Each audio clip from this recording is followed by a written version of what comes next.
27th, 2024, and this is the Town of Chatham Zoning Board of Appeals meeting. Pursuant to Governor Healy's March 2023 signing of the Acts of 2023 extending certain COVID measures adopted during the state of emergency, suspending certain provisions of the open meeting law until March 31, 2025, this meeting of the Chatham Zoning Board of Appeals is being conducted in person and via remote participation. Every effort will be made to ensure that the public can adequately access the proceedings provided for in the order. A reminder that person who'd like to listen to this meeting while in progress may do so by calling 1-508-945-4410, conference ID 472-188-387#, or join the meeting via online Microsoft Teams through the link in the posted agenda. While this is a live broadcast and simulcast on Chatham TV, despite our best efforts, we may not be able to provide for real-time access.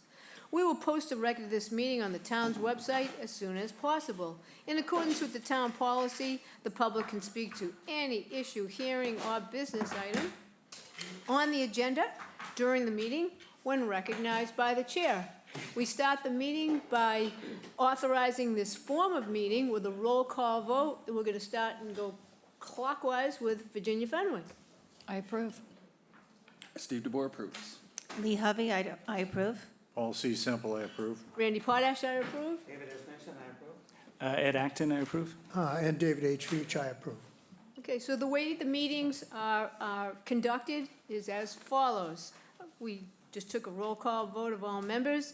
We ask if any citizen or non-board members participating in the call via the phone only provide their name and the last 4 digits of their phone number for identification purposes. The notice is read by our staff, Sarah Clark, on my right. You and your representative can present your application. Anyone in favor of the appeal or application will be allowed to speak for up to 5 minutes. I'm getting an echo, but I think I'll wait a second. I've been known to like the sound of my own voice, so I don't want to. Okay. Anyone in favor of the appeal or application may speak for 5 minutes at most, unless the discretion is used to allow for more time. I'll read or summarize all letters received by the board. Anyone against the appeal or application may speak for up to 5 minutes. Applicants will then be able to rebut any testimony. Board members may direct questions to anyone present, will hear further information, close the public hearing, deliberate, and usually vote on the application. All votes are taken by roll call, and at the end of the meeting, we'll close with a verbal confirmation and note the time of adjournment. First order of business is going to be approval of minutes. We're going to take them one at a time and stop for any amendments. Paul? I will move to approve the minutes of May 23, 2024 as published. Dave Veach seconds. And are there any amendments? No, not on this one? Okay. And I vote yes. And Ed, were you voting last time, that time? I vote yes. And Dave? Yes. And Paul? Paul votes yes. Ginny? Ginny votes yes. And I vote yes as well. Next, Paul, May 30th? Yes, I'll move to approve the minutes of May 30, 2024 as published. And Dave Veach seconds. And does anyone have any amendments? David Veach has an amendment. to Please go offer. ahead. Yeah, I'd like to amend these minutes to reflect on application number 24-051 that Dave Nixon recused himself as an abutter, and Ed Acton voted in his place. Okay, and anybody else have any amendments? Virginia Fenwick, please go ahead. Yeah, I do have a comment on the property 486, which was application, sorry, give me a minute here. Application 24053. It says here that the voting was that I voted in favor and that the board voted 5-0-0, and I actually opposed, so it should be 4-1. Okay, thank you for that. Anybody else have any amendments on May 30th? Seeing none, we'll take a vote. Dave Veach, Veach votes yes. and Ed Acton votes yes. Dave, you voted for Yes. some? I vote yes. I'll And- vote yes as to the amended minutes. Right, and Ginny? Ginny votes yes. All right, so there's that. First application, Sarah, when you're ready, 24-070, Town of Chatham. Application number 24-070, Town of Chatham, 549 Main Street, Chatham, Mass. 02633. Owner of property located at 85 Mill Pond Road, also shown in the Town of Chatham's Assessor's Map 15C, Block 0, Lot 85. The applicant seeks to extend variance number 23-047 for 6 months. The current expiration date is August 24th, 2024, and the proposed expiration date is February 20th, 2025. This variance allowed the applicant to demolish the existing wastewater pump station and construct a new wastewater pump station. The proposed wastewater pump station will be 20.33 feet tall, where 20 feet is the maximum allowed, and will be located 7.4 feet from the road where a 40-foot setback is required. The property is located within the R40 zoning district. A dimensional variance is required under Mass General Law, Chapter 40A, Section 6, or Sections 10 and 14, and Section 8D2C of the Protective Bylaw. Welcome, sir. Thank you, Madam Chair. Rob Faley, Director of Public Works, Town of Chatham. So this is just a simple extension of time. We haven't broken ground yet. We had some details to work through with the utilities. So there's existing water, gas, and sewer on Mill Pond Road. It's a very narrow road. We're adding a sewer pump force main, and we're undergrounding all overhead utilities on a certain portion of that. So it took a little while to get through a lot of those details. The project's been awarded to a contractor, Robert B. Auer, will be reconstructing the pump station. So we've made a lot of progress, but we just haven't broken ground yet. So with the summer moratorium, we need the timeframe to extend beyond summer in order to, for the variance, in order to break ground. Okay, thank you. Is there anybody here or on Microsoft Teams that wishes to speak in favor of this application? If so, please make it known. Seeing none. We have no correspondence. I knew there was something missing. Yep. And is there anybody here or on Microsoft Teams that wishes to speak against this application or has any questions? Seeing none. Questions from the board? We're just going counterclockwise. Quick question for you. I believe the answer to this is yes, but this is your first request for an extension? Yes, it is. Okay, thank you. Steve? I have no questions. Lee? No questions. Paul? No questions. Dave? Ed? No questions. No And questions. Dave, no, and I have no questions either. Okay, I Paul? will move to close the hearing and move into deliberations. Dave Veach seconds and votes yes. And Dave? Yes. Ginny? Yes. And Paul? All votes yes. As do I. It's unanimous. Well, no, we just closed it. Deliberations. Dave Veach. We could have rolled together, yeah. Deliberations. Dave Veach?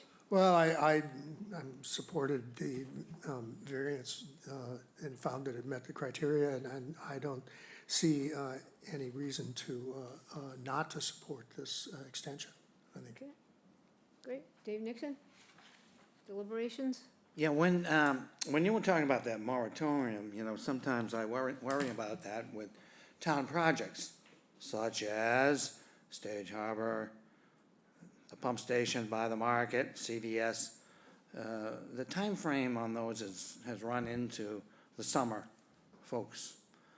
So I would hope that this didn't start until, say, mid-September. We are working on the startup date, and we're trying to find a reasonable date to allow folks to get their boats out of the water in Mill Pond. So it would be sometime after Labor Day. I don't have an exact time frame just yet. Thank you. And Ginny? I agree with my colleagues. I would support the extension request. And Steve? Yeah, I have nothing to add, that's fine. Lee? Yep, echo my colleagues. Paul? Certainly a reasonable request. And it seems like you tried to start and you got some unexpected delays, so it's certainly reasonable, and I would support it as well. So, Paul, motion? I will move to approve the application as submitted. Dave Beach seconds and votes yes. Dave Nixon? Yes. Ginny? Yes. Paul? All votes yes. And it's unanimous, yes. Great, thank you very Thank you. much.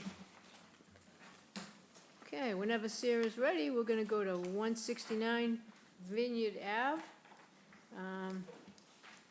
number 24-060.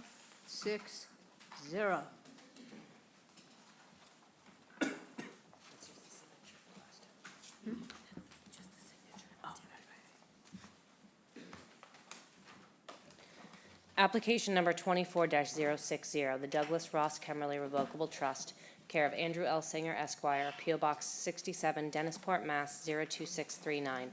Owner of property located at 169 Vineyard Avenue, also shown in the Town of Chatham's Assessor's Map 10D, Block 90, Lot D124. The applicant seeks to enlarge, extend, or change a non-conforming dwelling on a non-conforming lot via the construction of additions and a deck. The existing dwelling is non-conforming and that is located within the Coastal Conservancy District. The proposed addition and deck will be non-conforming in that they will be located within the Coastal Conservancy District where a 50-foot setback is required. The existing building coverage is 1,647 square feet, 17.2%, and the proposed building coverage is 2,236 square feet, 20.9%, where 15% is the maximum allowed. The lot is non-conforming in that it contains 10,710 square feet of buildable upland where 20,000 square feet is required in the R20 zoning district. A special permit is required under Mass General Law, Chapter 40A, Section 6, and Section 5B of the Protective Bylaw. Attorney Singer, welcome. We know that you've been here before on this, so if you'd like to outline the changes, especially. Absolutely. Good afternoon. For the record, Andrew Singer, attorney in Dennisport. With me is Mr. Kemmerly and Chris Cannon, project architect. Mr. Kemmerly would like to address the board briefly after I do, and we're all here for questions. This is a new application, because when we were here before you many months ago, we withdrew because there were some questions and concerns about, in part, the massing of one of the faces of the building, but more importantly even, or by more members, a concern about the floor layout. And so we went back to the drawing board, well, let me rephrase that, Chris went back to the drawing board and redesigned the floor plan to, as well as the elevations and the access, to very clearly demonstrate that this is a single-family dwelling. It's going to remain a single-family dwelling. In fact, though the Kemmerleys travel a lot for work, this is their registered year-round home. This is their home, and they're just trying to, as many do, make it a little bit more, have a little bit more space inside. The request is, it's a two-story house, but because of the way the topography changes, the garage is actually at the lower level, then you have a first floor, then you have a half-story, a second story. So the proposal is to, as you can see, that is on top left, the proposal is to, in effect, add a third garage bay on the left and to build out above it and with a half-story above that. It's only a 390 square foot garage bay addition, so the footprint change is not overly significant. There will be some roof and some other, obviously, the inside changes. There is a deck on the back that's being proposed, but that's conforming to setbacks. We have a big lot here. It's 48,000 square feet or so, but we have undersized on upland. So the building coverage is non-conforming, and you have a floodplain, the coastal area. So while the setbacks of everything that's being proposed are conforming to front, side, rear setbacks, height, everything's conforming on that score, we need the special permit because we are increasing coverage in a pre-existing non-conforming situation, and because of the wetland area. The Conservation Commission has reviewed the proposal, and you have a memo in the file regarding that approval. So we are asking for a special permit, and looking at the zoning bylaw standards, and these really, many of them are similar to before, but I wanted to highlight as well the ones, to the chair's point, that have been revised in response to that first application that we had. The property has been developed as it is. It's going to remain that with no changes. Chris has set forth, I won't go over it unless you have any questions, he's here, but on his sheet, REG-02, he has a very detailed write-up of his, the methodology about how he came to what you see before you, both for the elevations, the layout, access, everything.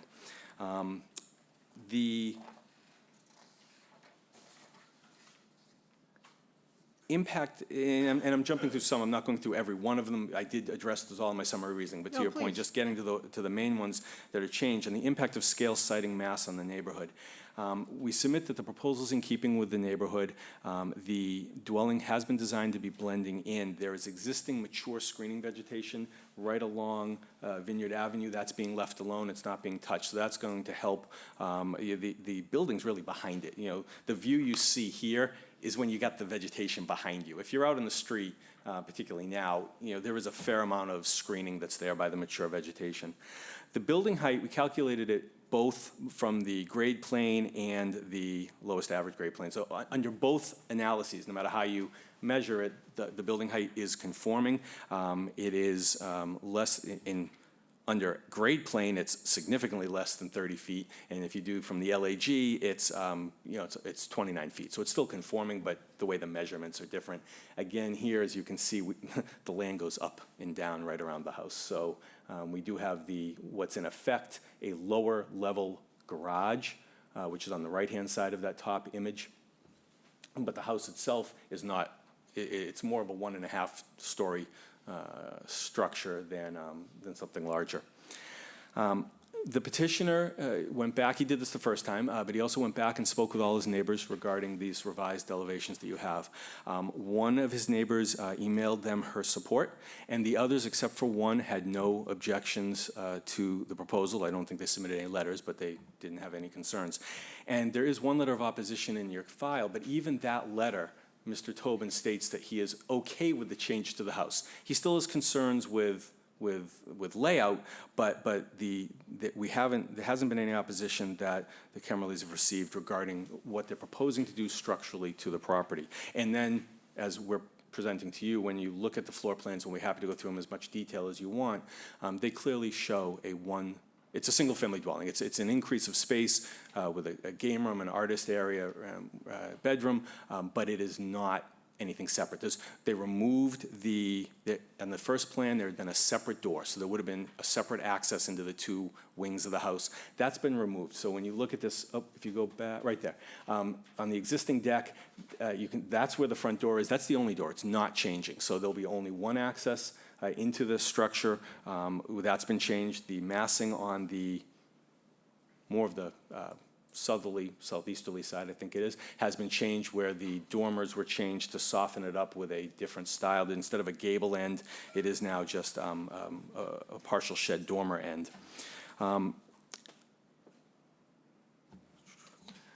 As far as, I think, for changes, those are really it. I mean, the property's going on to sewer. So there is one more bedroom that's proposed here, but that's going to be accounted for in the sewer. So everything there is accounted for. There's going to be no change in traffic, no impact on safety or anything. Stormwater runoff is going to be contained on site.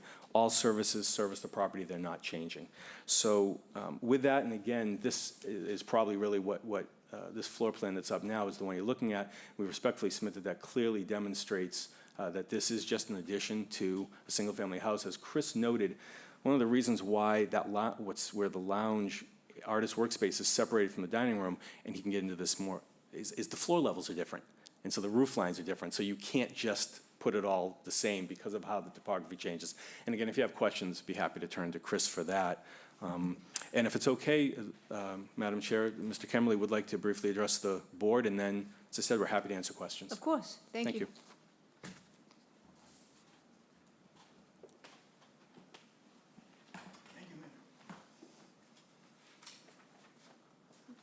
Thank you, Madam Chair and fellow board members. For the record, my name is Doug Kemmerly, applicant 169 Vineyard Avenue in Chatham.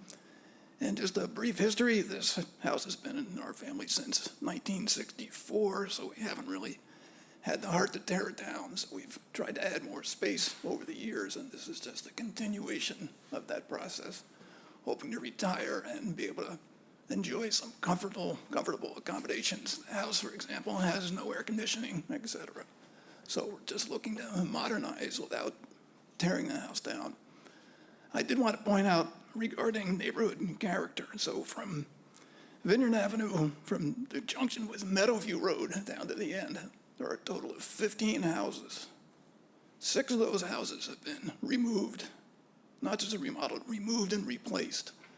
So the neighborhood of that character has changed significantly in my lifetime.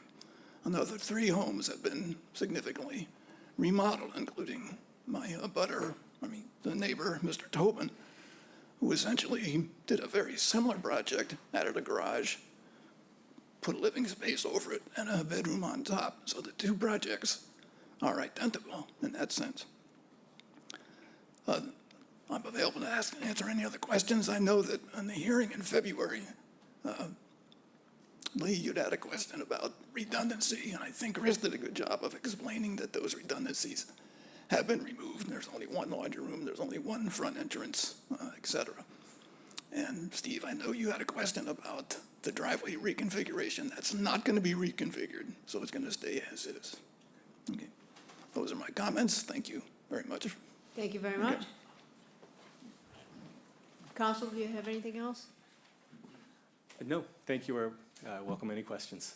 Thank you. Okay, so is there anybody here on Microsoft Teams that wishes to speak in favor of this application? Please make it known. Seeing none, I will read the correspondence. First, we have a letter from Judith Giorgio from 6/25/24. I have reviewed the plan to expand the dwelling via the art studio and bedroom addition. This property was ordered to connect to town sewer by February 2025. This appears to be part of the proposed site plan. They are allowed to add an additional bedroom as part of the sewer connection. The existing dwelling has 3 bedrooms. With sewer, they will be allowed a 4th bedroom. Then we have a letter from the Conservation Commission, and that was from February 15th, 2024. The proposed project was continued to February 28th, 2024, when it'll be issued an order of condition.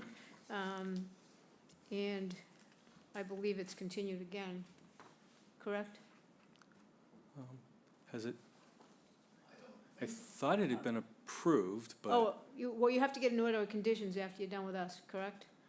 Let's see, Well, we can I re- don't see we can- Sean on it. If it, I had thought it had been issued. If not, obviously we have to get it because you Yep. can't go forward without it. There Absolutely. you go. Okay. Tim Tobin writes on June 23rd, 2024. He lives at 159 Vineyard Avenue. He's writing to express his concern about the proposed zoning variance requested by the Kemmerly Revocable Trust from 169 Vineyard Ave. While I would support all the variances to expand the home, my concern is over the design, which builds out a separate housing unit with a few minor modifications, and it could be used as a rental unit. I have been assured by Mr. Kemmerly that even as a part-time resident, he no longer has plans to rent out either unit, so I have no comments about his intentions. As an abutter to the property in question, I'm deeply concerned about the potential negative impacts this type of design long-term could have on our neighborhood. Number of occupants, street parking, increased traffic congestion, decreased property values, changes to the neighborhood character are just a few of my concerns. Furthermore, I believe that granting this variance would set a dangerous precedent for future development in our area. It is crucial that zoning regulations are upheld to maintain the integrity and stability of our neighborhood. I am not an architect or in the real estate business, so I rely on the ZBA to represent what is allowed in this matter. I respectfully urge the ZBA to consider these factors regarding this variance requested by the trust. Thank you for considering my objections. I trust the zoning board will carefully weigh all factors before reaching a decision on this matter. Would you like a chance to rebut that? Or are Just- you comfortable with what you've said? Yeah, well, one, he does use the word variance, but obviously, Yes. we know it's special permit in this case. And respectfully, we believe that the plan that you see clearly removes that concern from before. Okay, thank you. Thanks. Oh, can Mr. Kemmerly respond? Sure.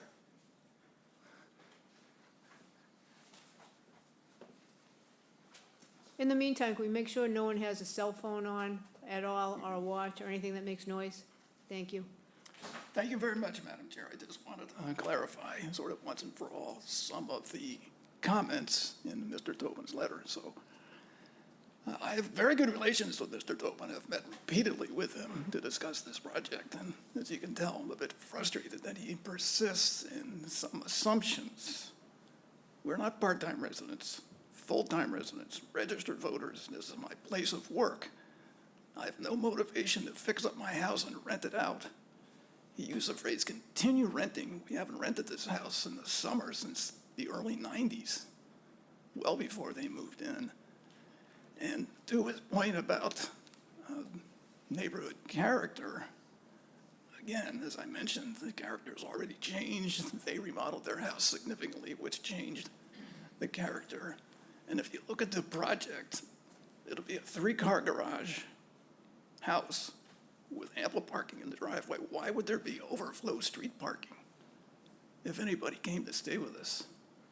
So some of his objections, I think, are sort of tenuous at best and highly, what I find highly speculative. Thank you very much. Okay, thank you. Thank you. So would that be it, Mr. Singer? Yes, thank you. Okay. Is there anybody here or on Microsoft Teams that wishes to speak against this application or has a specific question? Seeing none. Questions from the board? Dave Veach. I have no questions, Randy, thanks. Ed, questions? No questions. Dave Nixon? No questions. Ginny? I have a question, Mr. Kemmerly, if you would, yeah. We sent them back too quickly. It actually was something that Mr. Tobin wrote about last time, and you come back up and addressed it, thank you, and he's written in again.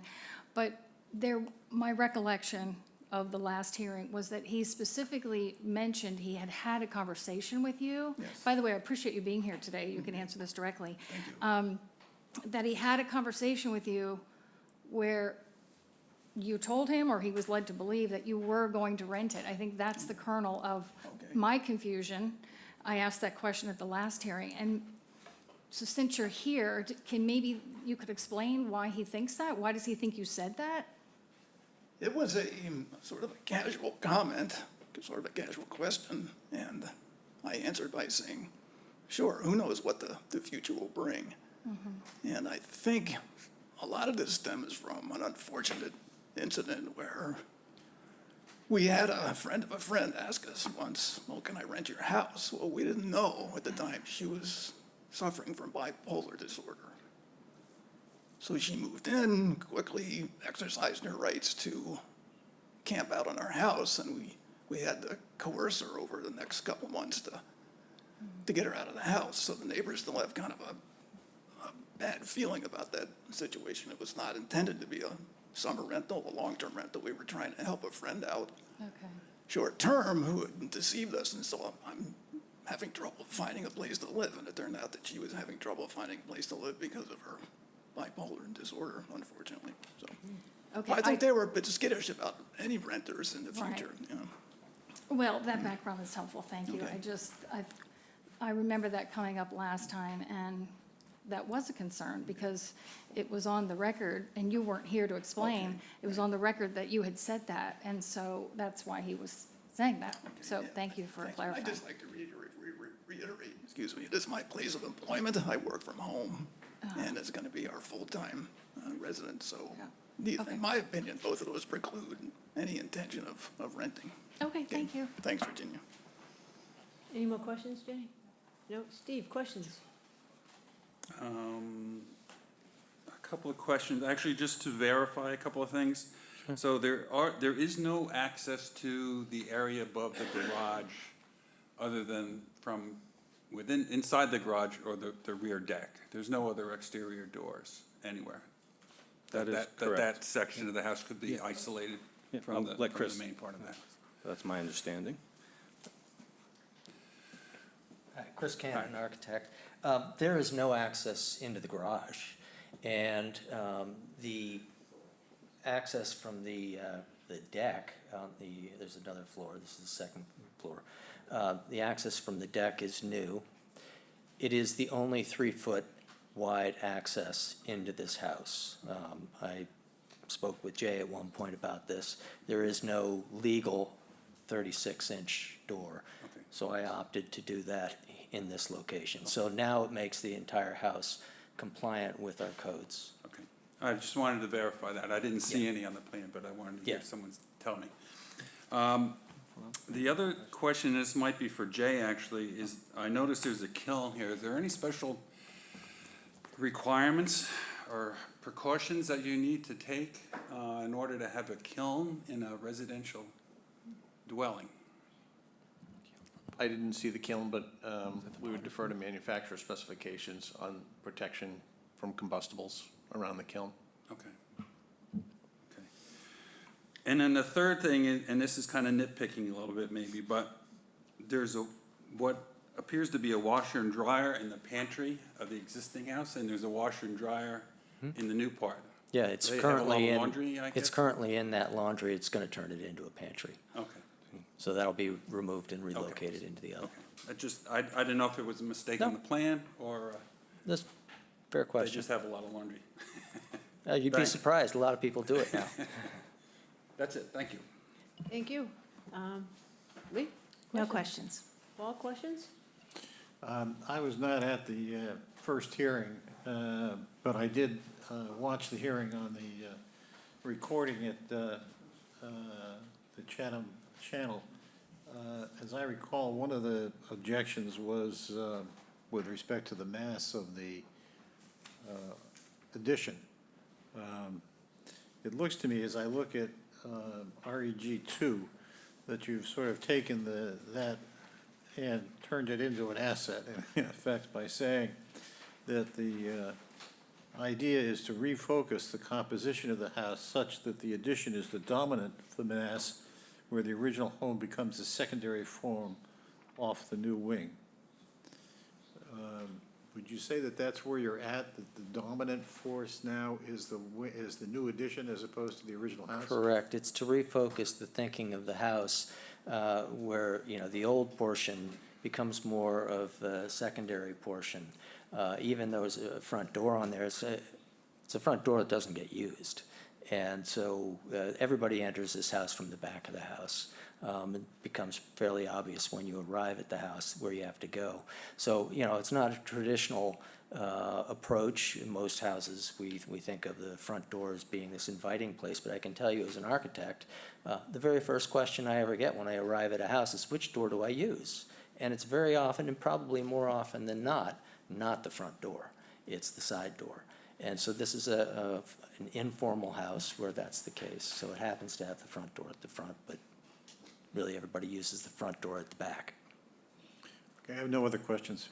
Okay, I guess I just wonder, why do you have to go over where you're already over when it comes to building coverage? Why can't you just keep it where it's at? You're already over and you're asking us to go over the over. Is there a universe where you don't have to do that? I was asked to add in a certain section. We, at the time, did not have the absolute calculations of the buildable upland. So, we'd had some preliminary stuff. We used the bylaws the way we've used them typically on every other project, and if we're over, we continued to be over. We added a little bit. So there was not a point where I had considered not filling in that portion. It was always part of the original plan. Under the zoning bylaw as well, you're allowed to increase by special permit, which is why we're Yes. here. But there's another requirement that you can't have more than 2,800 square feet of housing. Here, it's still going to be 2,236. So even though the building coverage is going up slightly because of the upland, not because of the overall lot. On the overall lot, it's 48,000 square foot lot. But although the coverage is going up for zoning purposes, the square footage of that coverage is substantially less than is otherwise allowed by right under the bylaw, because it's well under the 2,800. Yeah, okay. I just wanted to ask that. Paul? Did we have any other questions? We already did this side. We Okay. already went through. All right, I'll move to close the hearing and move into deliberations. Dave Veach seconds and votes yes. And Yes. Anderson, Ginny? Yes. Paul? All vote As yes. do I. Okay. Deliberations. Ed? Well, I guess I appreciate your efforts to save the house.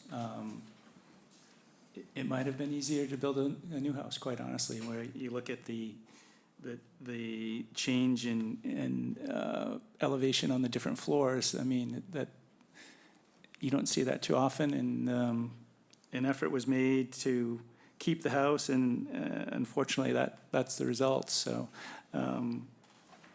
I think it's going to fit in with the neighborhood. I appreciate that you kept the structure where, it might have been easier to do something else. So if I was voting, I would approve.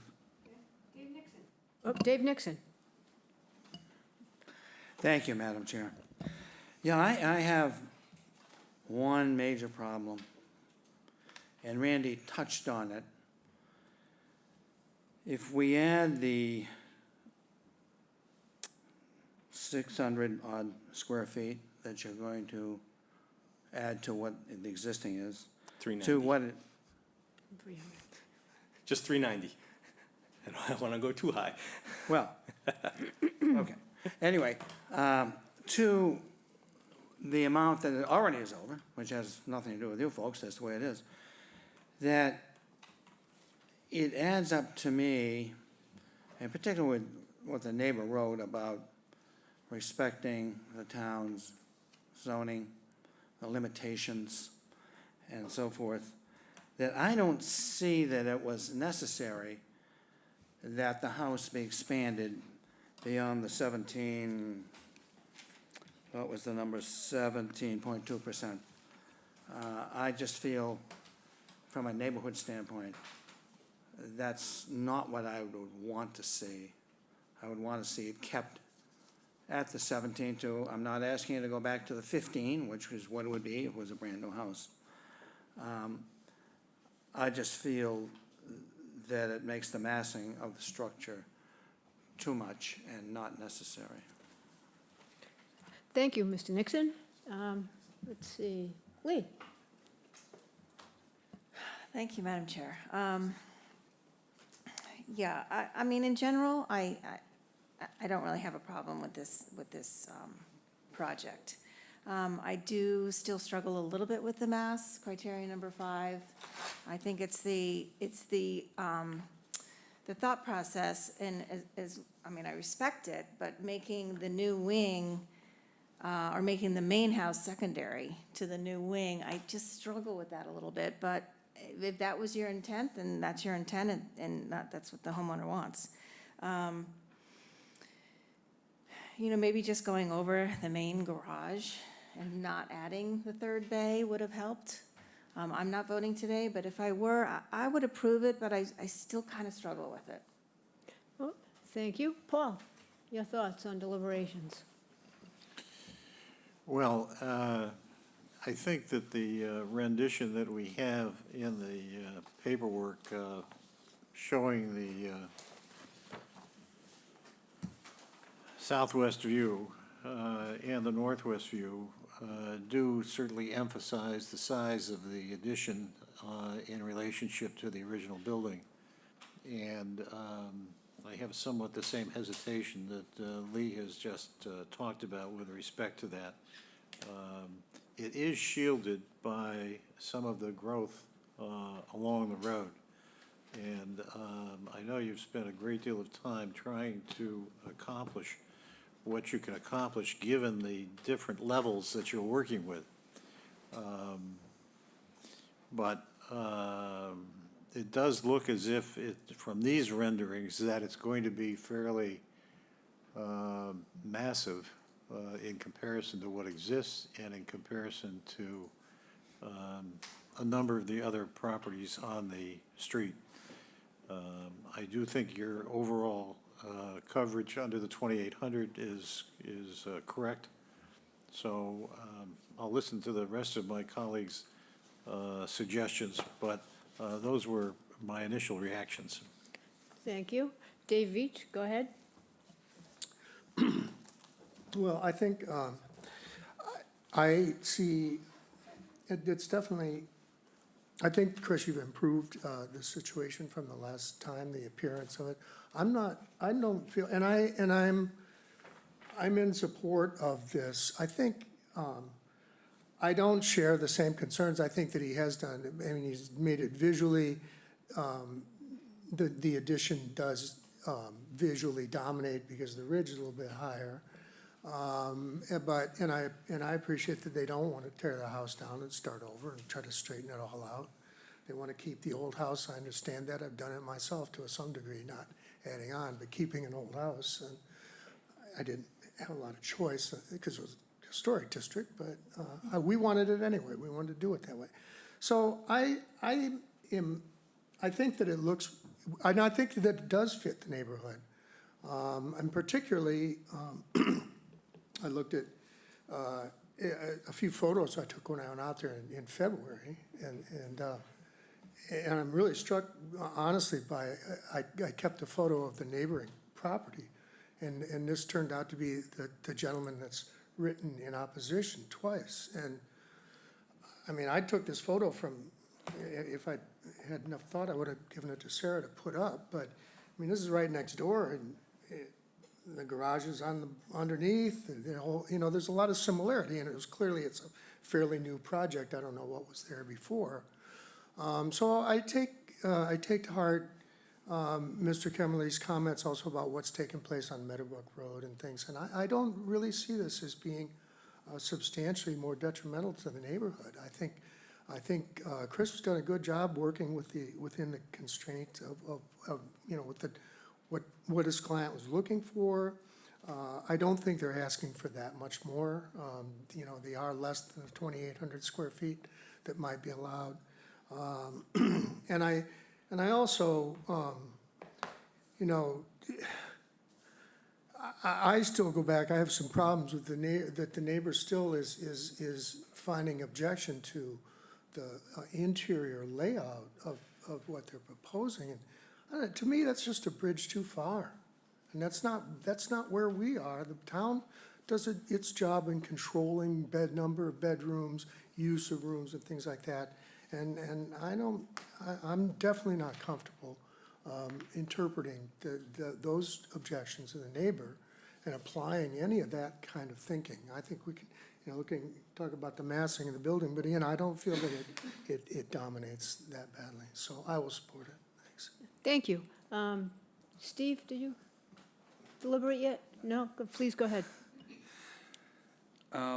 Well, I want to say that I appreciate you taking the steps to sort of relieve some of the anxiety that, how this house is going to be used and the entranceway and the appearance that it was going to be a two-family house. So I'm glad that you took steps to sort of relieve some of that anxiety that some folks had. I'm also glad that you're trying to save at least part of the house that it sounds like has been in the family for quite a while. I had some reservations, or I have some reservations about the size of the addition, sort of making the original house sort of subordinate now to the addition. And the fact that this house is up on a hill a little bit, maybe gives the appearance that it's even bigger than it really is, just because of the topography. But I also think that there's some other houses in the neighborhood that are quite similar to this. And so although I have some reservations about the size of the addition, I would probably support it. Thank you. Ginny? So, Mr. Singer, you opened by saying last time we were focused primarily on massing and floor layout. And Chris, you did a really nice job of the floor layout, going through the entryway and the mismatched floor levels. And I agree with Dave Veach, like the interior layout should be what the applicant and the client and the homeowner wants. So great job on that. Let's talk about the massing. And also I agree with Ed, my colleague Ed, that, I appreciate the approach to renovate, that the homeowner has expressed, his desire, it's in the family. And I can understand and also appreciate desire for more space. So having said that, but I do agree with Paul and Steve a little bit and Mr. Nixon on the increase in the building coverage and the massing.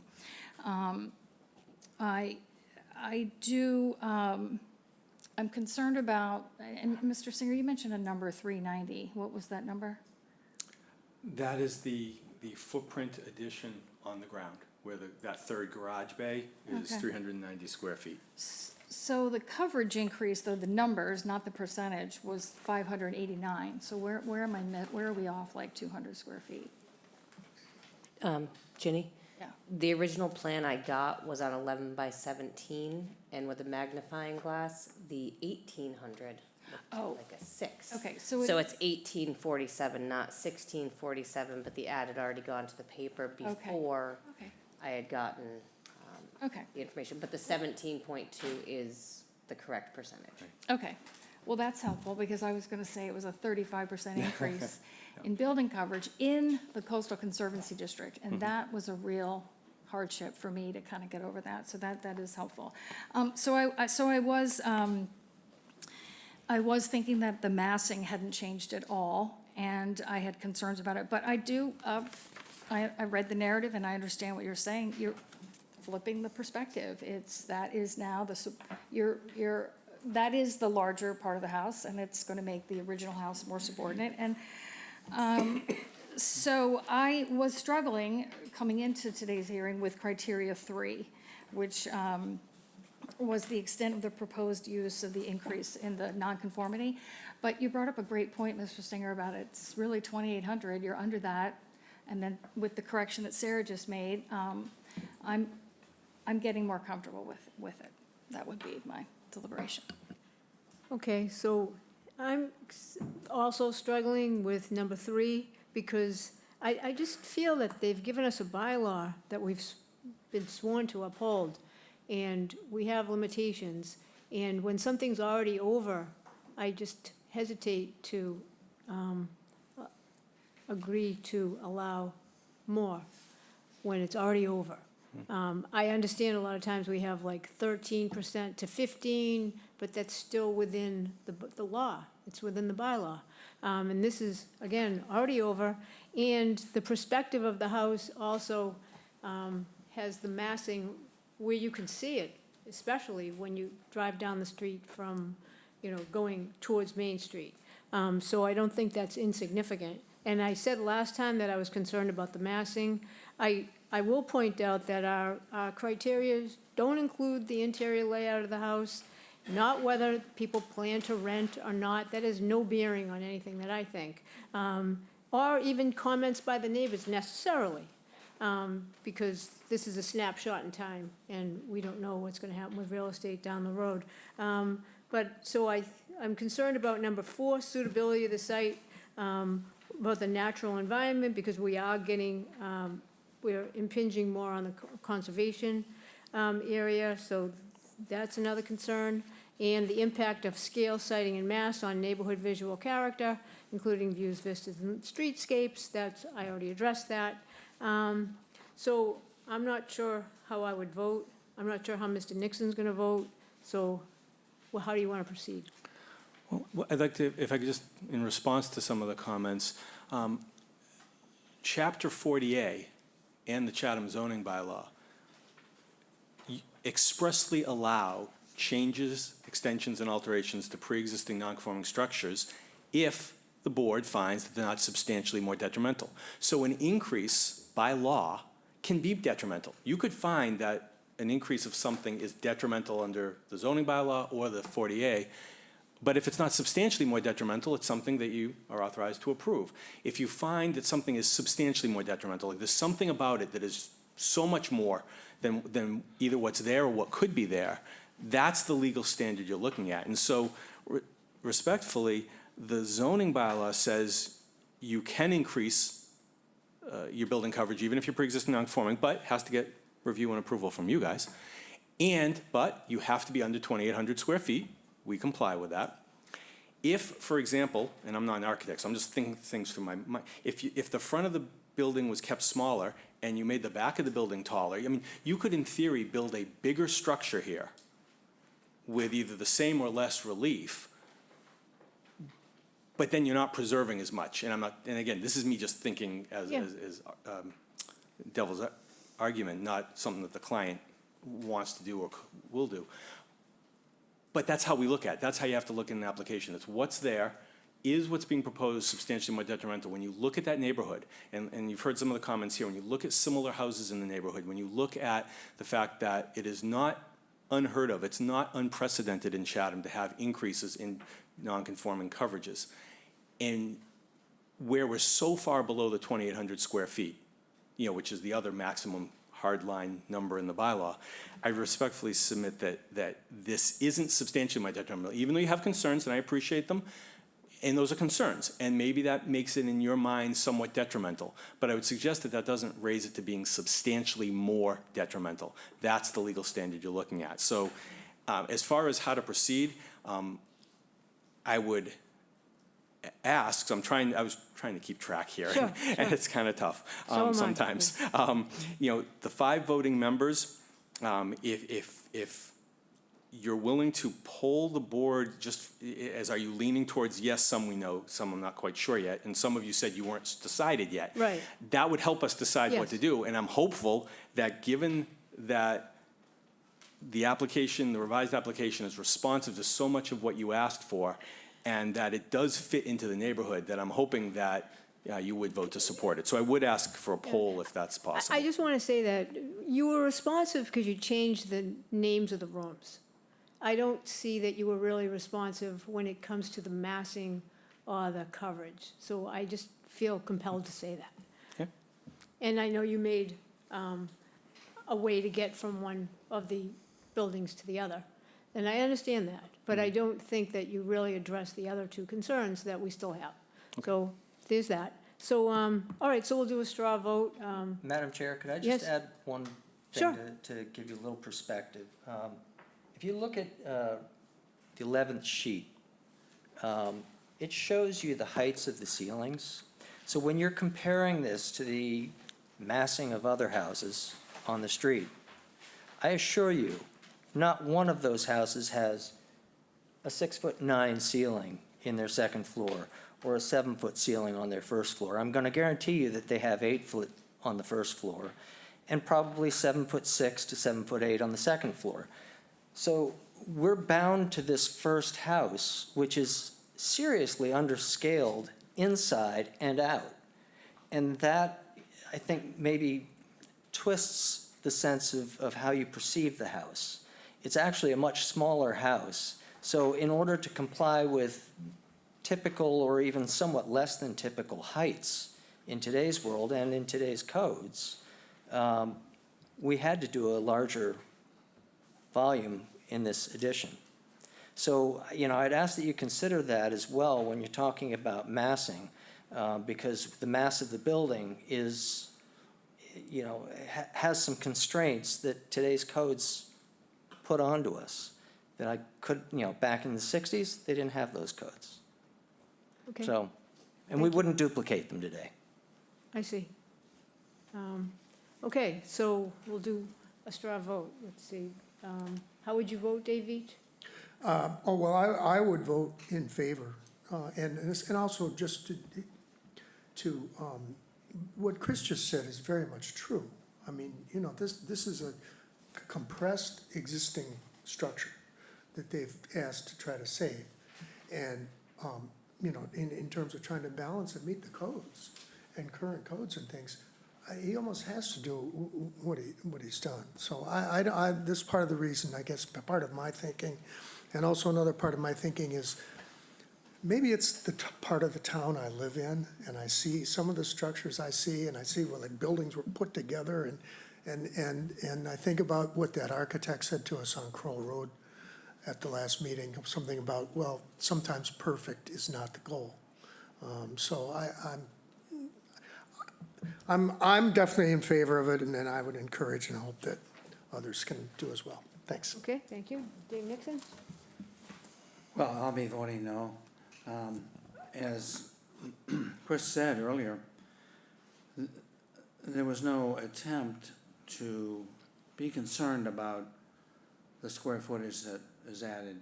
It was an attempt to clean up some of the things they wanted or didn't want inside, whatnot. But as a result, I believe we have a massing situation that is substantially detrimental. Yeah. Okay, Ginny? So I agree with I had the problem with the building coverage, but I think the fact that 2,800 is allowed and you're within that, and I do appreciate what you're just saying, Chris, about, building, working with an existing home, renovating that. It's a challenge, and I appreciate that the homeowner wants to save the original house. And you have made attempts that we asked for last time. I think the massing, to Randy's point, it really didn't change visually, but I think I could get comfortable with what you put forward today. Paul? Well, I think that the family has owned this property since 1964, and they've seen a lot of changes in the neighborhood, and they're trying to keep up with what's happening in the neighborhood and what's happening with the people in general. I'm persuaded by Chris Cannon's comments with respect to heights of ceilings and so forth. And they're dealing with a project that's not an easy project to try and accomplish. And they've spent a long time working on it. At the last hearing, a great deal of the conversation was about the fact that there were duplicate kitchens and duplicate dining rooms and duplicate living rooms and so forth, all of which I think was designed to go to the question of whether it was going to be rented out or not rented out. I don't think that's an issue for us. I don't think the question of whether it may or may not be rented out in the future is a question for us. It will be dealt with by regulations that are in existence at that time.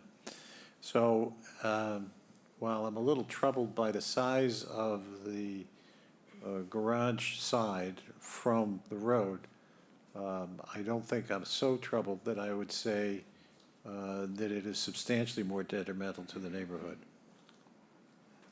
So I'm still struggling with that word substantial. I wish that you come back with less coverage and less mass. I haven't changed anything since last time, so is that a possibility that you'd consider coming back with less mass and less coverage? Is it remote, is there a world where you do that if I vote no? Well, it would require removing the garage, obviously, because you can't make it smaller, I would imagine, without removing the third garage bay, because you physically couldn't do it. I mean, it's hard to answer that question, just standing right here, whether it could be made smaller, whether you just go to a raise and replace. I don't know. That'd be, if we don't get the fourth vote, then that'd be something the applicant's going to have to consider, if that answers your question. So it's not something that is simply just shrinking it down a little? I mean, if you can just tell me that, I'll vote. Not used to doing this on, Yeah, well, I'm not TV. used to it. Yeah. like a trained monkey.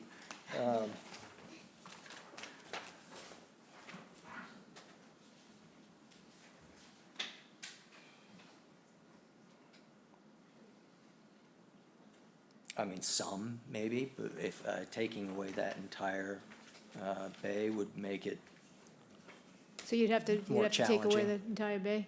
All right, well, I'll vote yes. Okay. I'm not gonna Okay. All right. pick this battle. Well, very much appreciate the straw poll, and based on that, we request to proceed to a vote. Okay. Paul? I'll move to approve the application as submitted. Let me ask you, in terms of construction and so forth, conditions that we would normally put on, would those apply to you as well? In other words, that all construction activity and vehicles will be contained on-site or at neighboring property with the permission of the property owner. Between June 30th and Labor Day, no exterior construction will be allowed. No work will be permitted on weekends, and construction activity between 8 a.m. and 5 p.m. only. I think those are the standard conditions that you typically impose. I'll move to approve the application as submitted of those conditions. Dave Veach seconds and votes yes. And Dave Nixon? No, Jenny? Yes. And Paul? Yes. And I'll vote yes as well. Thank you for your time. Thank you and very much for your honesty. time. Yes. We appreciate it. All right.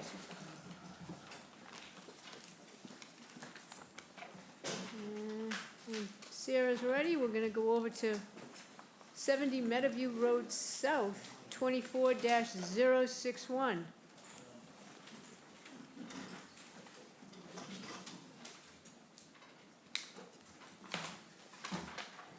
Application number 24-061, Kyle L. Lissack and Patricia Marilis Lissack, care of William G. Litchfield Esquire, 330 Orleans Road, North Chatham, Mass. 02650. Owner of property located at 70 Meadowview Road South, also shown in the town of Chatham's Assessor's Map 10D, Block 16, Lot S15. The applicant proposes to change, alter, or expand a non-conforming dwelling on a conforming lot via the construction of additions and a deck. The existing dwelling is non-conforming, and that it is located 24 feet from the Coastal Conservancy District. The proposed additions and deck will be non-conforming, and that they will be located 20 feet from the Coastal Conservancy District where a 50-foot setback is required. The existing building coverage is 1,392 square feet, 4.2%, and the proposed building coverage is 2,949 square feet, 9%, where 10% is the maximum allowed. The lot contains 32,800 square feet of buildable upland in an R20 zoning district. A special permit is required under Mass General Law, Chapter 40A, Section 6, and Section 5B of the Protective Bylaw. Well, that was dramatic. Mr. Litchfield, welcome. Nice to see you. Good afternoon, Madam Chairman. Bill Litchfield, here on behalf of Kyle and Marla's Lissack. We appreciate the introduction, the musical introduction. With us today is their architect, Sam Stribert, and Mr. and Mrs. Lissack are both online with us. Unfortunately, they could not be here. We recognize that you hadn't had occasion to go out to Meadowview Road South in a couple of months, so we thought we would invite you back to a rather different lot, a significantly larger one. I think it's almost 4 times the size of the one that was before you several times earlier in the year. The Lissacks have a lot of almost 50,000 square feet on the south side of Meadowview Road South in West Chatham. And what they are proposing to do is to, as shown there on the site plan, thank you, Sarah, the existing house is on the left. The house complies with dimensional and setback requirements to the left and the right, but it is, under current regulations, too close to the Coastal Conservancy District. On this very large lot, however, they propose 2 additions facing the house from the left, or on the right on that side, is a proposed garage, and on the other side is a proposed enlarged first-floor master bedroom. I looked at the site plan and the architectural plans a couple of times, been out to the house several times, and then I realized, looking at the plans, that there is an existing garage. And I suppose you may have seen it if you walked around to the back side of the house. It's really a boat storage area. There is no garage, and you can't get there now anyway. You'd have to drive around on the west side, down the hill, through the vegetation, into the Conservancy District, and then you might be able to get a Mini Cooper in there. Aside from that, it is not a functional garage, and the Lissacks would like to have one. So would it be helpful, Madam Chairman, to have Mr. Stribert talk about the plans, or because you've seen them, you'd like me to go into the criteria? Let's see if anybody, criteria? Thank you.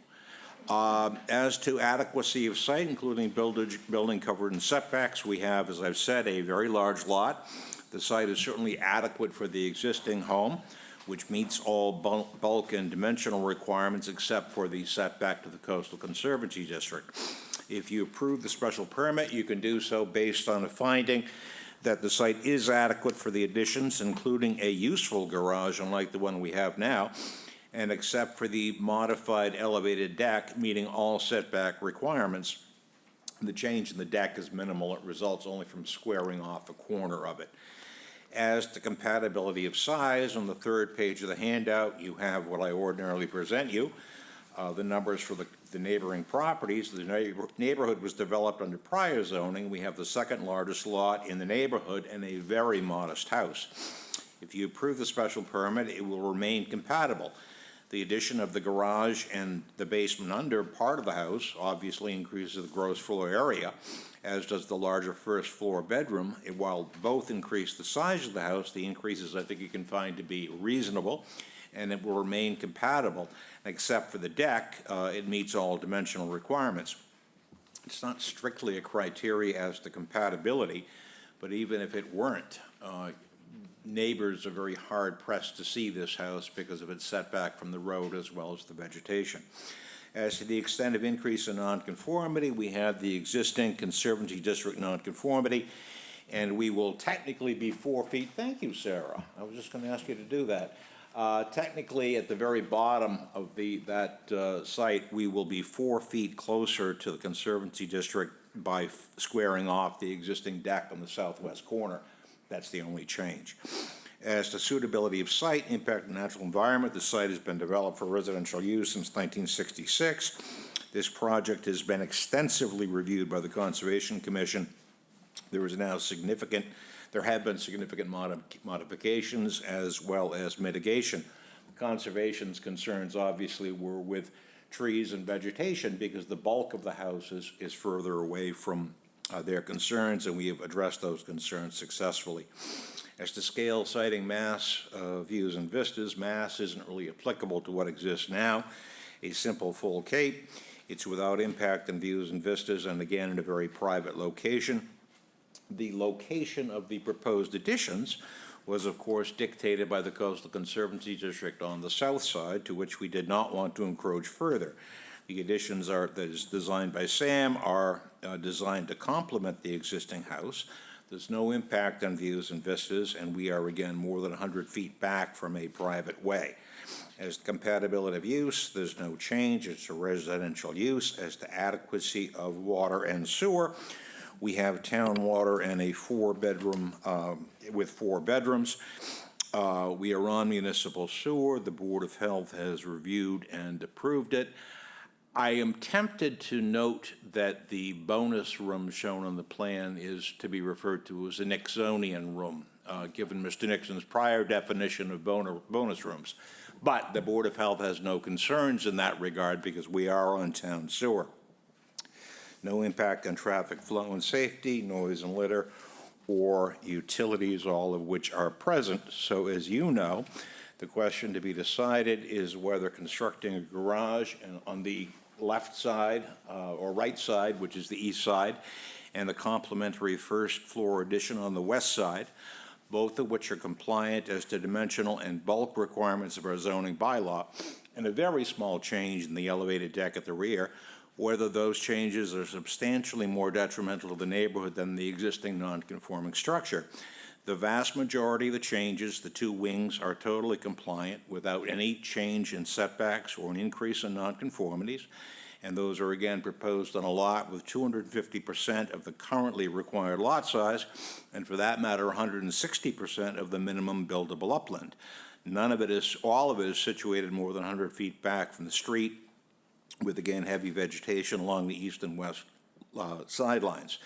But for squaring off the deck, this would be a Bjorkland request, and even as expanded, coverage remains well below the limit. We're at 9% of buildable upland and just 5.9% of the entire lot.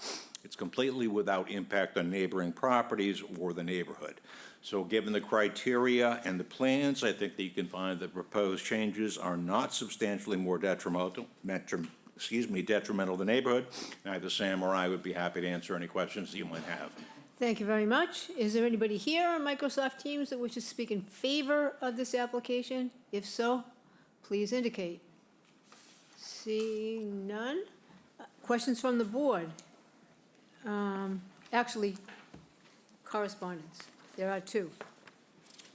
One is from the Conservation Commission.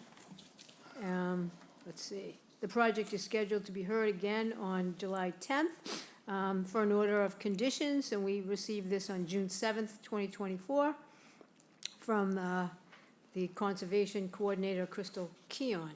We also have a letter from Judith Giorgio, received 6/25/24. She's reviewed the requested additions and renovations to the property. The property is connected to town sewer, does not add any sewer flow to the property, and is acceptable. She has no concerns. Now, is there anybody here on Microsoft Teams that wishes to speak against this application or has a question? No. Okay. Did you? No? Okay. Okay, so questions from the board. Dave Nixon. Don't have any, thank you. Okay, Ed. No questions. Dave Veach, No questions. Paul, No questions. Lee, No questions. Steve? Question? Go ahead. I have, I guess it would be a design question. If you look at, on page A4,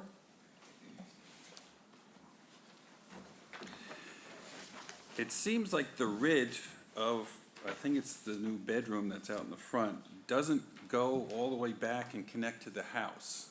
And is there a reason for that? Because it's sort of blocking the second floor window also, if you look at it. It allows that second floor window to be there and to have a view out of it. It also keeps the enclosing blocks of as separate entities and not something that's sort of glued into a whole second floor. So it gives it makes it a little simpler to connect and to deal with all the little detail moldings and everything that have to fit because they're already settled in. And it's open to the top, so sunlight would come in to that window quite easily. Okay. So that's my thinking about it. That was all. Thank you. And Ginny, questions? Mr. Litchfield, the coverage numbers that you have on your table that you've included, they don't match what, are you calculating it differently than what we have in our packet? I'm seeing 9% is the increase to the, or the Yep, new coverage. 9% of buildable upland and 5.9 of the Oh. entire lot size. Oh, okay. We don't, as, there's a footnote or a note at the bottom, as there always is, we don't know, which says based on buildable, based on entire lot size. We have no way of knowing, short of having an engineer go out, how much buildable upland there is on the other houses on the south side of Meadowview Road South. Okay, thank you. I oversight on my part. So all the other coverage calculations of the neighbors are based on the lot size? Complete lot size, because Okay. we just don't know Right, otherwise. thank you. And I don't have any questions, so Paul? I'll move to close the hearing and move into deliberations. Dave Veach seconds and votes yes. Yes? Yes. All vote yes. As do I. Okay, deliberations. Dave Nixon. Well, unlike the previous application, this is great. It conforms, it makes sense. Thank you, Lee. She makes more sense than I do usually. It's wonderful. Mr. Schreibert's doing. Yeah, very good. Ed, deliberations. It certainly meets all our criteria. I don't believe it's really, the house isn't really noticeable from anywhere else, and I think it'd be a nice addition to the neighborhood. And Dave Veach? Yeah, I agree with previous. Okay. Yep. Ginny? I agree with my colleagues as well. It's a large increase, but the lot can support it. So I would, and nice job, Sam, on the design. And Steve? I think it's a nice project. I Very commend good. you all. And Lee? I agree with my colleagues. Sam, great job. You are completely transforming this house, and I think it's really going to be great. I mean, it needs a little TLC, and this is going to be really nice. Yeah, that's my opinion. Thank you. And Paul? Yes, I agree. I think it certainly meets our conditions and is not substantially more detrimental to the neighborhood. Yeah, and specifically, in my view, it's adequate, the size is adequate for the site, and the extent of the proposed increase in non-conforming nature or structure is not an issue. The site is suitable, and there's no real impact on the natural environment, and the impact of scale siting and mass on the neighborhood is really not an issue in this one. And so all the other criteria are clearly met, and you've presented that in writing as well, which we always appreciate. So I would vote yes, and with that, Paul? I'll move to approve the application as submitted. I'm not sure with this lot that we need any conditions, given the isolation of where it's going to be done, and there's plenty of room. So I'll just move to approve the application as submitted. Does anybody have any comment on that? Does anybody feel uncomfortable about? I mean, I don't know. It is not a wide road, and I have mixed feelings. That I'm okay with not putting conditions on in this case. Do you want to comment on that, Mr. Nixon? I do, I agree. You know, it's, we don't have to put the conditions on everything, and in this case, with the expanse, you gotta go up the hill. Now, there's nobody I know of that wants to park on the street, and no matter what the situation, and there's plenty of room up there. Yeah. Does anybody else on this side? Yes, Lee? Well, I'd like to see that during the summer, no construction on weekends, and no construction between 8 AM and 5 PM, or construction only between 8 and 5 Okay. in the summer. I mean, I don't know when they're planning on starting this, but, and there's construction right across the street, There is. so. Does anybody else, I have something to say, but I'm going to wait and go last. I was gonna just say, making sure that the construction activity is on the site and that folks don't, can get crowded up there and someone may say, oh, well, let me park on the street. And so we're assuming everyone would not park on the street, but we should specify that. And it's also, isn't this a neighborhood, have its own rules? There might be rules about that. There is a neighborhood association. I'm not aware of a temporal construction requirement. We would certainly accept a requirement that all construction vehicles be maintained on site. Realistically, the special permit, assuming that you grant it, and I think you will, won't be ready until the end of July after the appeal period. I think we'd probably prefer not to have a summer restriction, given that the LISAC started this project about 18 months ago. But on the other hand, if you impose it, I don't think it's going to be a particular problem. Okay. All right. All that being said, Paul, do you want to Well, cobble something together? Yeah, why don't I move to approve the application as submitted with the condition that all construction activity and vehicles will be contained on site or at a neighboring property with the permission of the property owner, that between June 30th and Labor Day, no exterior construction will be allowed, no work should be permitted on the weekends, and construction activity between 8 AM and 5 PM only. I think that would add all the conditions Yeah. that everybody else wants. Is that all right, Mr. Litchfield? If I understood it, would summertime construction be allowed between Yes. 8 AM and 5 PM? It would, Yes. thank you. Yes. Okay. All that being said, Dave Veach? Yeah, so that, I just want to clarify in my mind, Yes. because I thought I heard the no exterior construction part. Between hours of. Maybe I misspoke. What I was saying is that between June 30th and Labor Day, construction activity would be between 8 AM and 5 PM only. Right, yes. And no work on weekends. And no work on weekends, and no exterior construction would be allowed.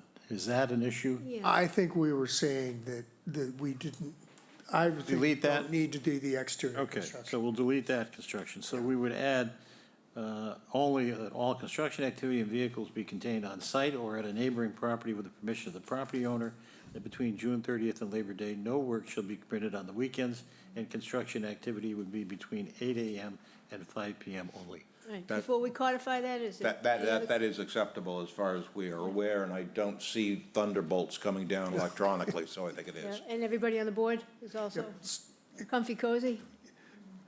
Yep. Yeah? Yeah, Now you can second, now, okay, now I will second and vote yes. all right? Yes. Yes. All vote yes. As do I, it's unanimous. Thank you Congratulations. very much. Thank Very you. good, very good, thank you. Yep. And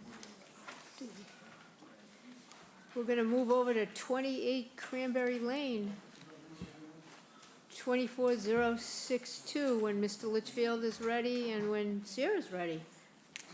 If anybody needs a moment, we can do that too.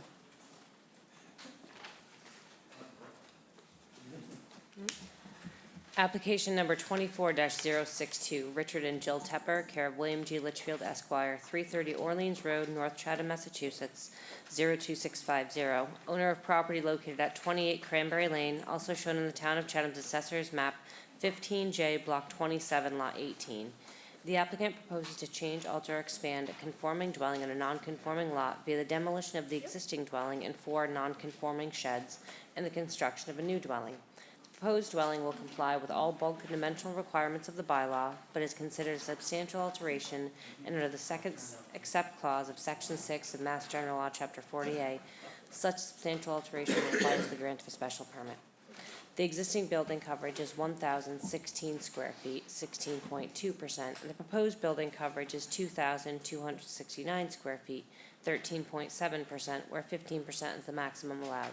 The lot is non-conforming, and that it contains no frontage where 150 feet is required, and contains 16,504 square feet where 40,000 square feet is required in the R40 zoning district.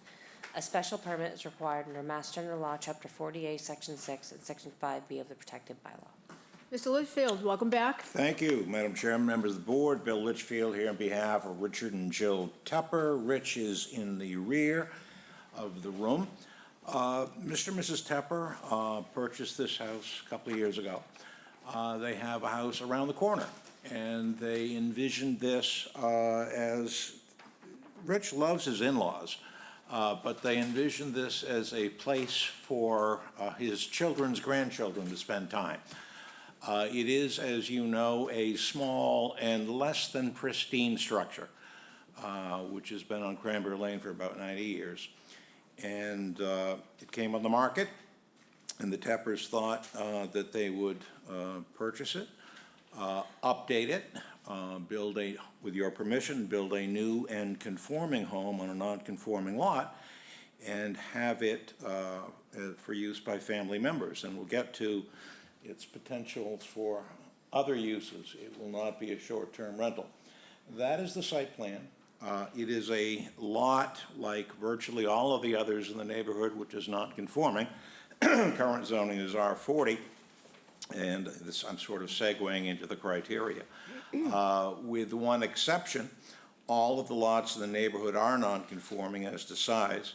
This site has multiple existing nonconformities. It has an array of sheds around the north lot line. Excuse me, but the site has been adequate for residential use, as it has been since it was built in 1933, give or take. I think you can, if you do approve the special permit, and I hope that you will, you can do so based on the finding that the site is adequate for the construction of a new home, which meets all dimensional site, or height rather, and setback requirements and bulk coverage requirements of the bylaw. The house completely complies as to zoning, and the existing sideline deficiencies are eliminated.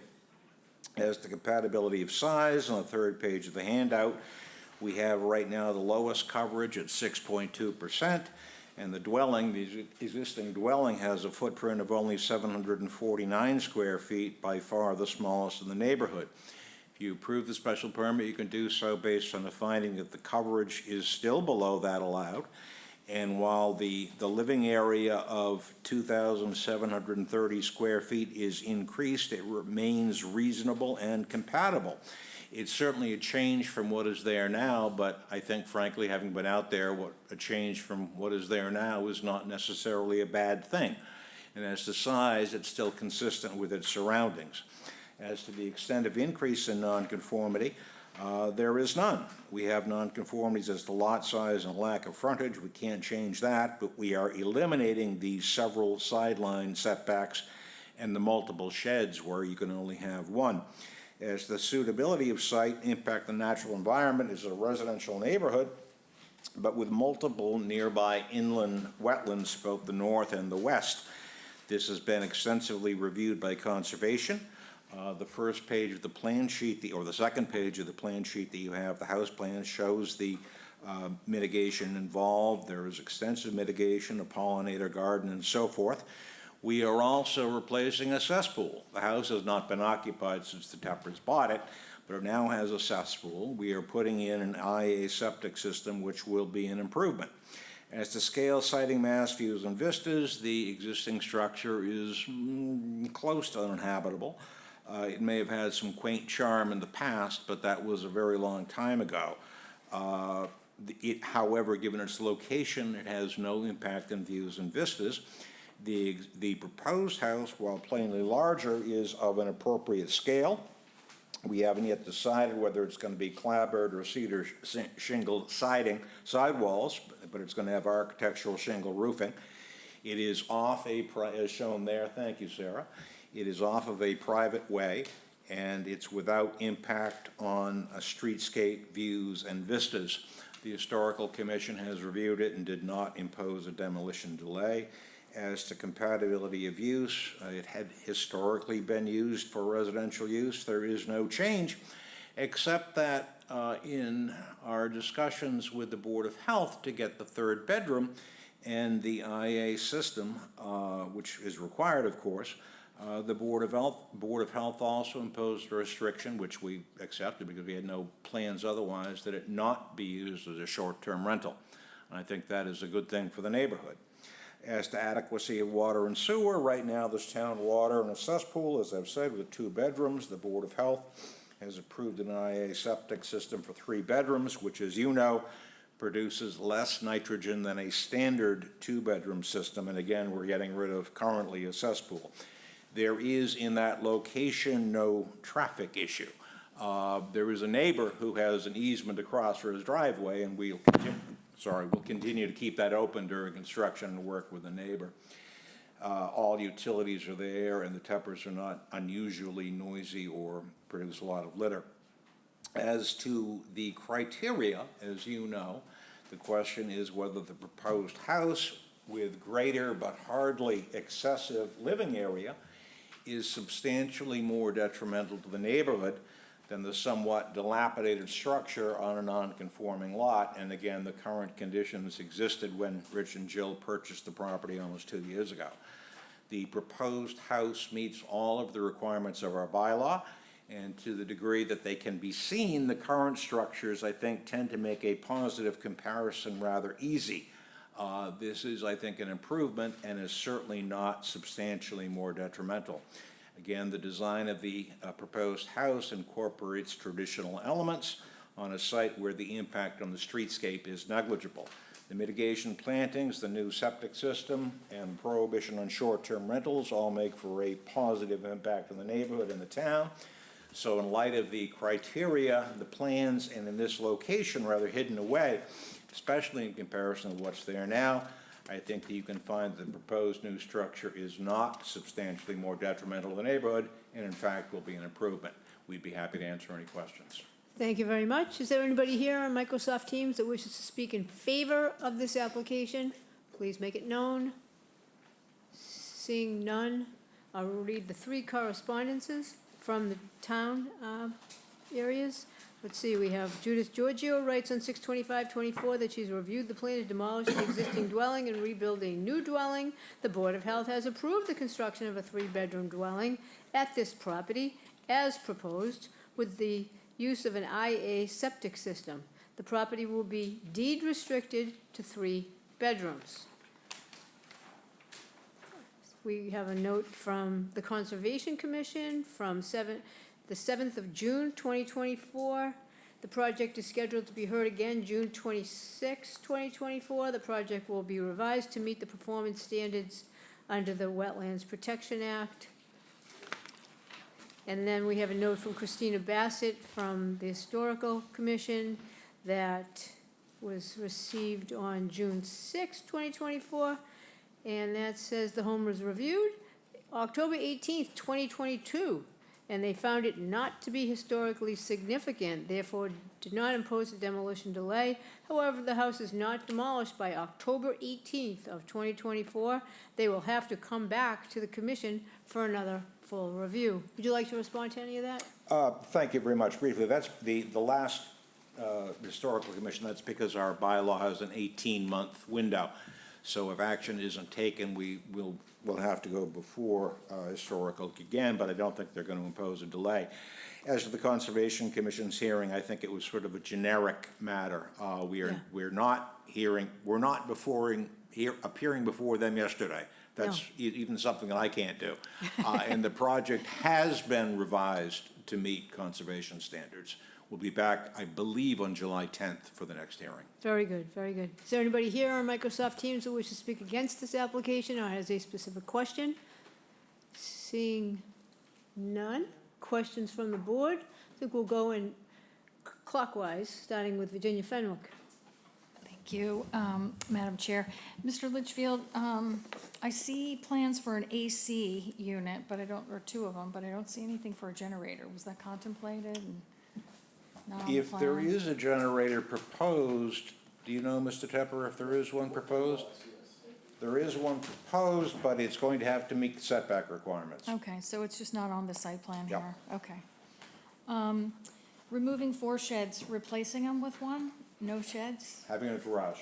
What, oh, garage, yeah. And in the garage, there is a area which looks as though it might be for kayak storage or something like that. It is for kayak storage. So some of the things, I'm not sure who or what was in the shed over the years, the existing sheds, but that's a separate story. And there's even, the neighbor's shed is on the property.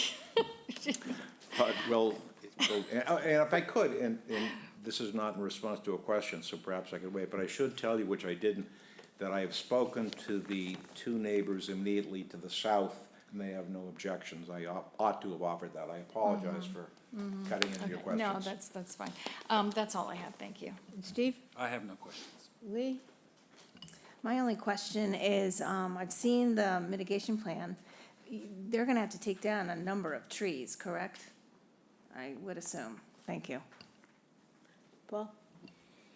It's hard to say that anything new there is not going to be an improvement on what's existing. But let me just ask you, you mentioned that the Board of Health has said that there would be no short-term rentals on the property. What's the basis on which they do that? One of the reasons that the Historical Commission approval was granted in October of 2022, and were not before you until June of 2024, is that the Board of Health has went through a lengthy process of determining when and where they would allow lots to increase the number of bedrooms even with an IAA system. This was discussed by the Board of Health at great length starting in, I think, last October, resulting in a new regulation from the Board of Health in March. Sarah, does that sound right? Give or take in March. And one of the issues that they are very concerned about is the number of short-term rentals. Apparently, we have something on the order of, I don't know, 1,800 or something like that in the town. And the Teppers have no desire to have 1,801. So because the Board of Health was concerned about short-term rentals and thought that the increase of the number of bedrooms might lend itself to a short-term rental, they imposed a restriction, which we accepted, that this not be used as a short-term rental. And I think the definition is 30 days or less, but I can't guarantee that. So basically, it was a trade-off to get the 3rd bedroom. Without the 3rd bedroom, would that restriction be possible? No. Okay. Historically, the Board of Health had granted an additional bedroom whenever an IA system was installed. They changed that, I don't want to misquote the Board of Health, but my recollection is that they changed that last summer, last August, in part in response to the view of at least some folks that people were putting in an IA septic system to get a new bedroom to make more money with short-term rentals. That may be oversimplification. I don't mean to misclassify their thinking, but I think that was part of it. And that's exactly the opposite of what the Teppers have in mind. Some might say we were sort of caught up in that, and this was, the outcome was that we accepted a restriction. Right, I see. And I noticed that the comment from Judith Giorgio doesn't make any reference to that. It only says that there's a IA Deed, restriction. and a deed restriction, and I think that Right. the deed restriction will include a restriction on short-term rentals. Okay, I have no other questions.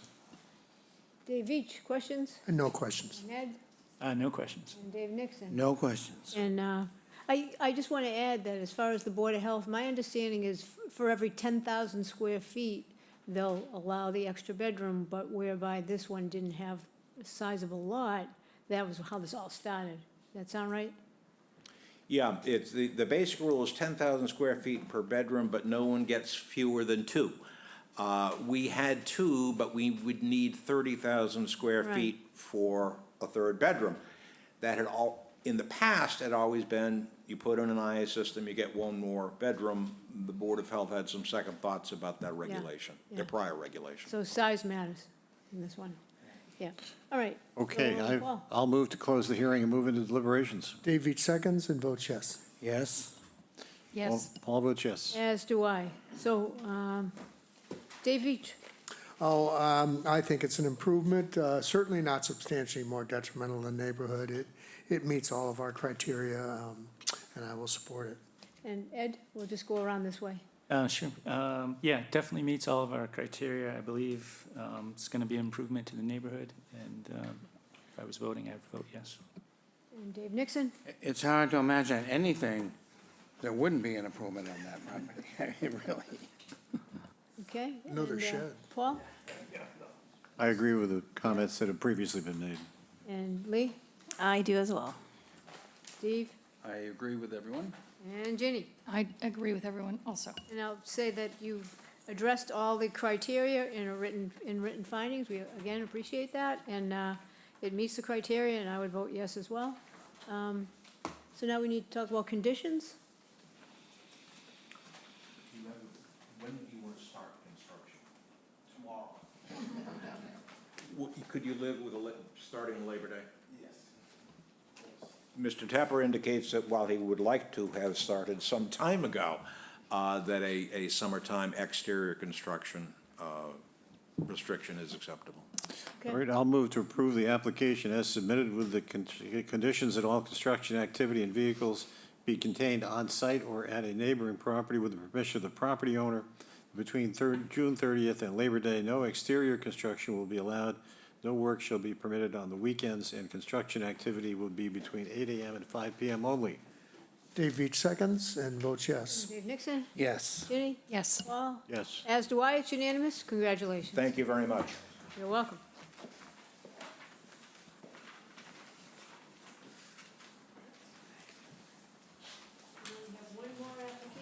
We only have one more application, and that would be 52 Monomoyuk Way.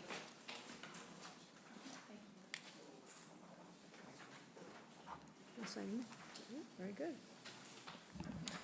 Application number 24-063, Jeffrey and Melissa Permu, care of James M. Norcross Esquire, P.O. Box 707, Chatham, Mass. 02633. Owners of property located at 52 Monomoyuk Way, also shown in the Town of Chatham's Assessor's Map, 8K Block 27, Lot C-138. The applicant proposes to change, alter, or expand a nonconforming dwelling on a nonconforming lot via the construction of a second-floor addition.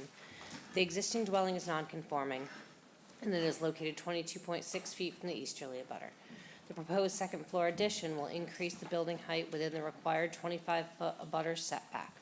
The existing building coverage is 2,339 square feet, and the proposed building coverage is 2,396 square feet, or 2,950 square feet is the maximum allowed. The lot is nonconforming in that it contains 27,100 square feet, where 60,000 square feet is required in the R60 zoning district. A special permit is required under Mass General Law, Chapter 40A, Section 6, and Section 5B of the protective bylaw. Welcome, Mr. Attorney Norcross. Good afternoon, Jamie Norcross representing Jeff and Melissa Primo. The Primos are here in the audience this afternoon. This is a pretty straightforward application. My client's house is currently a 3-bedroom ranch, and it's a little bit tight, so they're looking to add some additional living area. 2 of the bedrooms are quite small. They're also sort of tucked in amongst each other. So, in working with their architect, Henry Arnotto, who is also here in front of them today, They came up with this design, which is to add a second level to the structure. The 2 bedrooms will go upstairs. They'll have a larger master and some more living area on the first floor. The existing property is non-conforming. It's quite large. It's 27,000 square feet, but River Bay is all an R60 zoning district, so we're technically undersized in that regard. The house is slightly non-conforming on the east setback, the corner behind the garage. It's 22 and a half feet, where a 25-foot setback is required in an R60 zoning district. The footprint is only changing very, very minimally. There's a small bump out in the back to accommodate what's going to be a larger dining area, and then there's an entryway that's going to be covered as well. So it's going up about, I think, a total of 60 square feet. So essentially, it's going to be in the same footprint. In terms of height, while we are adding a second level, our building height is going to be around 24 feet, so we're certainly not overly tall in that regard. So moving along to the criteria, number 1 is adequacy of the site in terms of size for the proposed use. We believe the site is adequate. As I mentioned, it's a very small increase in building coverage. It's only going from 8.6 to 8.8%, so we're still quite below the 15% allowed for this lot. And with the exception of existing encroachment on the east lot line, we meet all of the setbacks. I would point out that the area of that slight encroachment is the garage, which is not going to have a second story on it. And as you see right there, that section will be the lowest point of the home. Number 2, compatibility of the size of the proposed structure with neighboring properties. I'd suggest this house with the addition is certainly compatible with the size of neighboring properties. In the gross floor area numbers that I provided, I think we're just about right in the middle in terms of size, and I think we have one of the larger lots in this neighborhood. Also, just driving around this area of River Bay, you see homes that are either were originally 2 stories or had a second story added, so I think we're certainly compatible with the neighborhood from a visual character in that regard. Extent of the proposed increase in nonconforming nature of the structure or use. Again, the only increase in the nonconforming nature is the fact that we are going up just a bit in the area of the garage that, as I mentioned, is slightly within the setback to the east lot line. Suitability of the site. We believe the site is suitable. There will be no negative impact on neighboring properties or the environment caused by the construction. Impact of scale, siting, and mass. Again, I'd suggest the project will not have a negative impact on neighborhood visual character. With a proposed building height of 24 feet, the house does not have any concerns with massing, and it will continue to be set back about 45 or 46 feet from the street. Additionally, the use of doghouse dormers on the front and the shed dormer on the back help to minimize the mass that's being added with the second story. Number 6, it's a residential use in a residential neighborhood, and therefore we're compatible. Number 7, we have adequate water drainage and a functioning Title V system. There's no impact on traffic flow and safety, no issues with noise and litter. We have adequate utilities, and 11 and 12 are not applicable. So again, I'd suggest it's a very straightforward application. I think it's a very reasonable request, and certainly not substantially more detrimental. Thank you. Thank you so much. Is there anybody here on Microsoft Teams that wishes to speak in favor of this application? Please indicate if so. Seeing none, I will read the couple of correspondences that we have. Judith Giorgio, our health agent, writes on 6/25/24 that she's reviewed the plan to add the second floor to this property. The property has 3 bedrooms, and the proposed addition and plan will maintain the 3-bedroom layout. No changes to the septic system are required. Then we have a note from Tim Bailey and Katie McConnell, 778 Riverview Drive, received on 6/21/24. My wife Katie and I have carefully reviewed the plans for the proposed addition to the house located on 52 Monomoic Way, owned by Jeffrey and Melissa Primo. We live close to the subject property, and it's our feeling that the addition in question does not pose any detriment of any kind. In fact, we find the style and scale of the addition to be consistent with architecture in our neighborhood of River Bay Estates. We therefore pledge our full support to the above-mentioned project. That concludes the correspondence. Is there anybody here on Microsoft Teams that wishes to speak against this application or has a specific question? If so, please make it known. Seeing none, we'll do questions from the board. We'll go this way. Dave Veach. I have no questions. No questions. No questions. Well, No questions. Lee? Just a quick one regarding potential AC condensers and/or generator. I don't see them. Henry, do you have any insight on? Oh, you got it. Okay. If you want to come up and explain, please.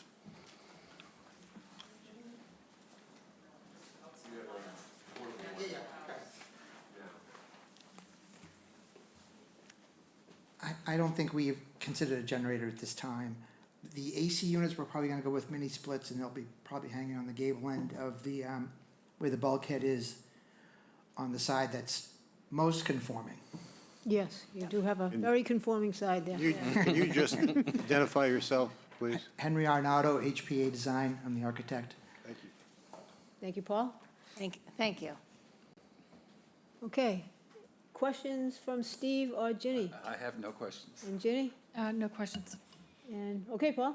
All right, I'll move to close the hearing and move into deliberations. Dave Veach seconds and votes yes. Yes. Ginny? Yes. Paul? Yes? As do I. Okay, deliberations. Steve?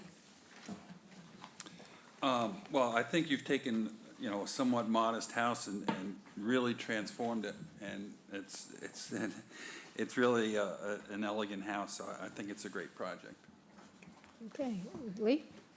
I agree. It's a great project. It meets our criteria. And if I were voting, I would absolutely vote in favor. And Ed? I was struck with how nice the house looked now. It's a beautiful house now, and it looks like it's going to be a beautiful house with a second floor on it. So if I was voting, I'd have my vote. Dave Nixon? I'm totally in favor. Very good. Dave Veach? Yes, it's certainly, it's nice looking house now. I agree with Ed. It kind of stirs my Midwestern roots, see a house like that. But no, it's a real improvement, and a nice way to add, and free up space. And, it's not substantially detrimental in any way to the neighborhood, so. Very good. And Ginny? Yeah, I agree with my colleagues. I appreciate that that you're renovating it, and agree with Ed. It's beautiful now, but I can appreciate more space.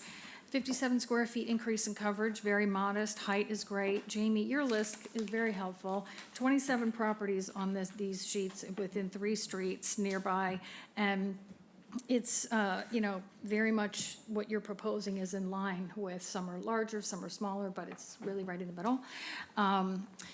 I mean, it is a big increase, but it's fitting in with all the other numbers on this, in my view. I think that, and I agree, it meets our criteria: adequacy, compatibility, suitability, and is not substantially more detrimental. I would support it. Paul, what do you say? What say you? I agree. Certainly not more, substantially more detrimental to the neighborhood. It's an improvement to the neighborhood. And I agree with everything that Ginny just said. I'm glad that she provided all that detail. And also your written findings are extremely helpful, as was your presentation. So with that, should we talk about conditions? I had talked about that with Jeff and Melissa, and they're not planning to start work until after Labor Day. So if you wanted to do a summertime restriction, that's fine. There's also certainly plenty of room on site for vehicles, so. Sure. Okay, Paul. All right, I'll move to approve the application as submitted with the condition that all construction activity and vehicles will be contained on site or at a neighboring property with the permission of the property owner. Between June 30th and Labor Day, no exterior construction will be allowed. No work shall be permitted on the weekends, and construction activity between 8 a.m. and 5 p.m. only.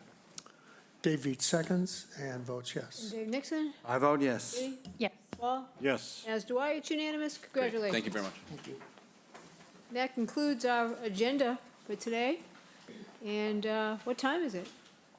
We need one more motion? Oh, we need a motion to adjourn, right? I'll move to adjourn. Dave Veach seconds and votes yes. Dave Nixon? Oh, actually, Ed? Ed votes yes. I vote yes. Ginny? Yes. Steve? Steve votes yes. Lee? Yes. And Paul, yes? As do I. And now what time is it? 4:48 PM. All right. Good night, Chatham.